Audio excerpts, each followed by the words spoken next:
Drop outs కదా అసలు, జాయినింగే తక్కువ ఫస్ట్ ఆఫ్ ఆల్. అయ్యో! ఓ ఇప్పుడు జాయిన్ అవుతున్నారు ఆబ్వియస్లీ. ఇంకా ముందు ఫ్యూచర్లో పెరిగే అవకాశం కూడా ఉంది. మేము ఎప్పుడు విలేజెస్ని కలిసినా అదే చెప్తాం అనమాట. మీరు మీ పిల్లల్ని పనికి తీసుకెళ్ళకూడదు, వాళ్ళని స్కూల్లో జాయిన్ చేయండి. మీరు ఒకవేళ పనికి తీసుకెళ్తే ఇప్పుడు ఎట్ ప్రజెంట్ మీకు డబ్బులు వస్తాయేమో వాళ్ళ వల్ల, బట్ ఫ్యూచర్ వాళ్ళది ఖరాబ్ అయిపోతుంది. వాళ్ళు కూడా మీలా అవ్వాలనుకుంటే పనికి తీసుకెళ్ళండి, వాళ్ళని అలా అవ్వాలనుకుంటే స్కూల్కి పంపండి. సో వాళ్ళు వినేవారు. సార్ ఇప్పుడున్న జిల్లాలో పరిస్థితి ఎలా ఉంది సార్ మీరున్నది? ఇప్పుడు ఇట్ వాజ్ జస్ట్ 10 days అండి oh since I have join in that district. ఇప్పుడున్న జిల్లా దాంతో కంపేర్ చేస్తే it is quite developed, but still it is Naxal infested. And అది ఆల్రెడీ సెట్ అయిపోయిన జిల్లా. నేను పెద్దగా దాంట్లో చేసేదేమీ లేదు, but I should identify the basic problems in that area also. And it is on the border of Odisha. So అక్కడ ఉండే ఛాలెంజెస్ ఇంకా అక్కడ ఉంటాయి అనమాట. ఇంటర్ బార్డర్ స్మగ్లింగ్లు అవి ఇవి అక్కడ ఎక్కువ ఉంటాయి. సో ఇంకా అది నార్కోటిక్స్కి ఒక రూట్ అనమాట, డెసిగ్నేటెడ్ రూట్. ఒడిశా నుంచి నార్కోటిక్స్ ఎక్కువ ఆ రూట్లో వస్తాయి. Okay. So that we have to control one thing. ఇంకా బేసికల్లీ నక్సలిజం అయితే ఇట్ ఈజ్ ఆల్వేస్ దేర్. అది వీలైనంత వరకు ఇప్పుడు కూడా లాస్ట్ డిస్ట్రిక్ట్లో చేసినట్టే నేను మళ్ళీ పీపుల్తో ఆ కనెక్షన్ ఏర్పాటు చేసుకోవడానికి ఐమ్ ట్రైయింగ్. అంటే more risky job actually. Risky అని చెప్పలేం కానీ మోర్ సాటిస్ఫాక్టరీ జాబ్ అని అనుకుంటా యాక్చువల్లీ. అది రిస్కీ కూడా ఉండొచ్చేమో, బట్ దీంట్లో మీకు సాటిస్ఫాక్షన్ ఎక్కువ ఉంటుంది. ఎంత రిస్క్ ఉంటే అంత ఆబ్వియస్లీ సాటిస్ఫాక్షన్ ఉంటుంది, ఎందుకంటే పని చేయడానికి స్కోప్ ఎక్కువ ఉంటుంది కాబట్టి. సో అంటే ఇలాంటి ఛాలెంజింగ్ జాబ్ కావాలని అనుకున్నారా? అలాంటి ప్లేసెస్లోనే ఉండి నన్ను నేను ప్రూవ్ చేసుకోవాలని అనుకున్నారా మీరు ఐపీఎస్ అయినప్పుడు? యాక్చువల్గా అలా అనుకునే జాయిన్ అయ్యాను, అలా అనుకునే ఛత్తీస్గఢ్ తీసుకున్నాను. And I'm very much happy now. నిజంగా టెన్షన్ లేదా? ఎందుకంటే అప్పుడు మీరు అన్మ్యారీడ్ కాబట్టి. బై ద వే ఆయనకి పెళ్ళి అయిపోయింది. మీరు మళ్ళీ నాకు ఫోన్ చేసి మళ్ళీ సంబంధాలు చెప్పకండి ఆయన గురించి, అంతే కదా సార్? ఓకే, అయిపోయింది కదా మీకు మ్యారేజ్? అయిపోయింది. అదే చెప్పేదే ఉంది. మరి ఇప్పుడు మీకు కుటుంబ బాధ్యత కూడా ఉంది కాబట్టి అంటున్నాను. అప్పుడు అంటే భయం ఉండదు అప్పుడు, బట్ ఇప్పుడు నిజంగా ఇప్పుడు కూడా అదే challenging, yes I can do this అని ఉందా? అదే ఫీలింగ్ ఉందా? అఫ్ కోర్స్ అండి, దాంట్లో పెద్ద అంత సీన్ ఏమి ఉండదు. అది అంటే మన మీద అటాక్ అయ్యి మనకి అయ్యి అయిపోయి అంత సీన్ అయితే ఉండదు, ఎందుకంటే obviously will have the security, will have the forces along with us. మేము ఎక్కడికి వెళ్ళినా కానీ ప్రాపర్ ప్రికాషన్స్ తీసుకొనే వి మూవ్, కాబట్టి అంత పెద్దగా భయపడాల్సిన అవసరం ఏం లేదు. నాకంటే ఎక్కువ నా ఫోర్సెస్కి ఏమవుతుందని భయం ఎక్కువ ఉంటుంది. ట్రూ. ఎందుకంటే నేనంటే ప్రాపర్ ప్రికాషన్స్ తీసుకొని వెళ్తాను. కరెక్ట్. బట్ మా కానిస్టేబుల్స్ కానీ జవాన్స్ కానీ వాళ్ళు ఎలాంటి ప్రికాషన్స్ లేకుండా they will be at the forefront, కాబట్టి I don't want anything to happen to them actually. కానీ నేను ఒకరోజు పేపర్లో చూస్తాను ఏంటంటే మీరు ఛత్తీస్గఢ్ జాయిన్ అయిన తర్వాత 1-2 సార్లు అక్కడ కాల్పులు లాంటి కాస్త ఒక ఎమర్జెన్సీ సిచ్యువేషన్ వచ్చింది. రోజు జరుగుతుంది, ఎవ్రీడే జరుగుతుంది. అదేదో బ్రేక్ఫాస్ట్ చేసినట్టు లంచ్ చెప్తున్నా, నిజమా? ఎవ్రీడే జరుగుతుంది. Okay, everyday. అది that's a normal thing, daily affair, అది రొటీన్ థింగ్. అది అంటే మనం ఎప్పుడోసారి జరిగితే షాక్ అవ్వాలి, కానీ రోజు జరిగితే షాక్ అవ్వాల్సిన అవసరం లేదు.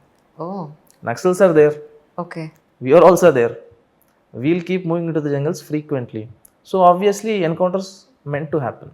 కానీ ఇప్పుడు నక్సలిజం ఎలా డెవలప్ అయింది అని మనం ఒకసారి గ్రాస్ రూట్ లెవెల్కి వెళ్ళి మనం ఆలోచిస్తే ఒక రెవల్యూషనరీ సిచ్యువేషన్స్ అన్నీ ఉంటాయి.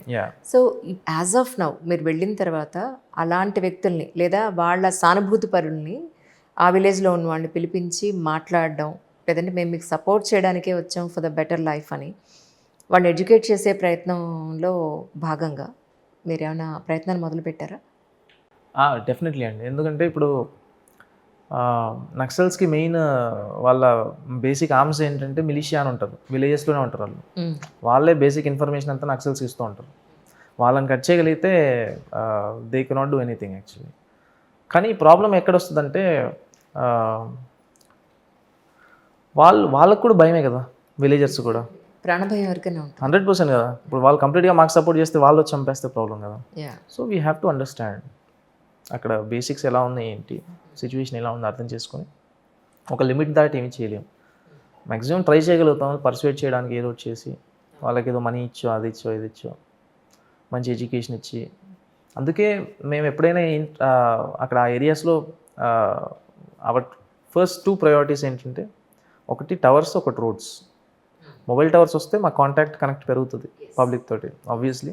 రోడ్స్ వచ్చేస్తే we can go easily in to the jungles, villages.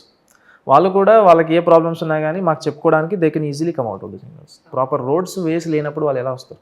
Naxals కూడా బిగ్గెస్ట్ ఎనిమీస్ రోడ్స్, ఇవి రెండే, రోడ్స్ ఒకటి, టవర్స్ ఒకటి. మేము అది కడుతూ ఉంటాం, వాళ్ళు అది కూల్ చేస్తూ ఉంటాం. సో అదే చేస్తూ ఉంటాం అనమాట. అవి వచ్చేస్తే డెవలప్మెంట్ ఆటోమేటిక్గా పెరుగుతుంది. కానీ మోస్ట్ ఆఫ్ ద టైమ్స్ ఎవరైతే senior most IPS IAS officers retire అయిన వాళ్ళు, లేదంటే ఆల్రెడీ ఒక 20-30 ఏళ్ళు వర్క్ చేసిన వాళ్ళ దగ్గర వాళ్ళ ఎక్స్పీరియన్సెస్ చాలా ఉంటాయి వాళ్ళకి. సో నేను విన్నది ఏంటి అని అంటే, ఎవరైతే ఒక 10 ఏళ్ల లోపు లేదా 20 ఏళ్ల లోపు జాయిన్ అయిన వాళ్ళు ఉన్నారో, వాళ్ళకి ఎప్పుడైతే సీనియర్ మోస్ట్ ఆఫీసర్స్ అడ్వైస్ కావాలో, వాళ్ళకి ఒక అడ్వైస్ కోసం వాళ్ళని కాంటాక్ట్ చేయడం లాంటిది చేస్తూ ఉంటారు.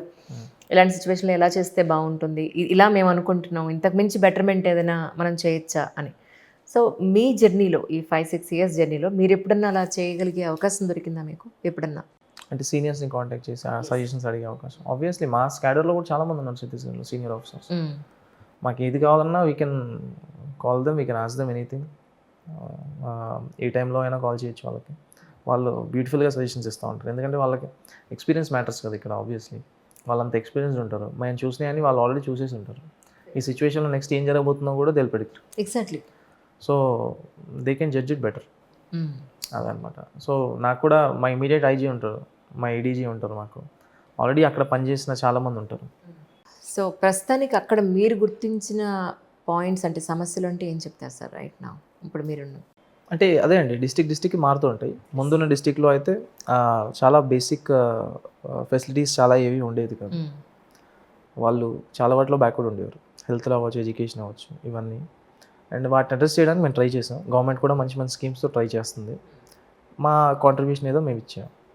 అండ్ ఈ డిస్టిక్లో ఏంటంటే ఇది కొంచెం డెవలప్డ్. ఇప్పుడు నేనున్న డిస్టిక్లో ఇక్కడ అమ్మాయిల పరిస్థితి ఏంటి సార్? అమ్మాయిల హెల్త్, శానిటైజేషన్ కానీ, ఎడ్యుకేషన్ కానీ, గవర్నమెంట్ స్కూల్స్ ఉన్నాయి అసలు అక్కడ? Government schools are there but teachers quality is bad.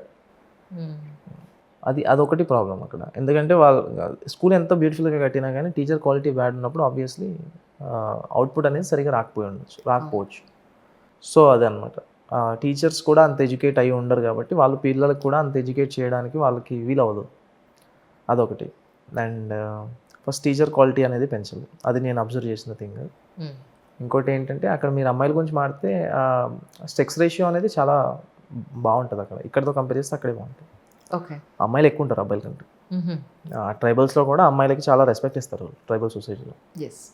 And అమ్మాయిలకి పర్సే అంత పెద్ద ప్రాబ్లమాటిక్ ఏరియా అయితే అది కాదు. అమ్మాయిల సేఫ్టీ అయితే ఉంటుంది. కానీ వాళ్ళు అంటే వాళ్ళ జీవన విధానం ఎలా ఉంటుంది యాక్చువల్లీ అక్కడ ఛత్తీస్గఢ్లో? అంటే మేజర్ ఇన్కమ్ సోర్స్ ఏంటి వాళ్ళకి? ఇన్కమ్ సోర్స్ అనేది మైనర్ ఫారెస్ట్ ప్రొడ్యూస్, హనీ అవ్వచ్చు, అడవిలో నుంచి వచ్చే ఫ్రూట్స్ అవ్వచ్చు, డ్రై ఫ్రూట్స్ అవ్వచ్చు, ఈ బీడీ లీవ్స్ అవ్వచ్చు. ఫారెస్ట్ వాళ్ళ లైఫ్ అంతా they live on forest only. They have been living on forest since ages. Oh my god. అంతే. అప్పటి నుంచి వాళ్ళు ఫారెస్ట్ మీదే బతుకుతున్నారు, ఫారెస్ట్ మీదే బతుకుతారు కూడా. ఇప్పుడు చాలా మెడిసిన్స్లో మనం వాడే ఈ ఆయుర్వేదిక్ మెడిసిన్స్లో వాడే చాలా ఇంగ్రీడియంట్స్ అక్కడి నుంచి వస్తాయి.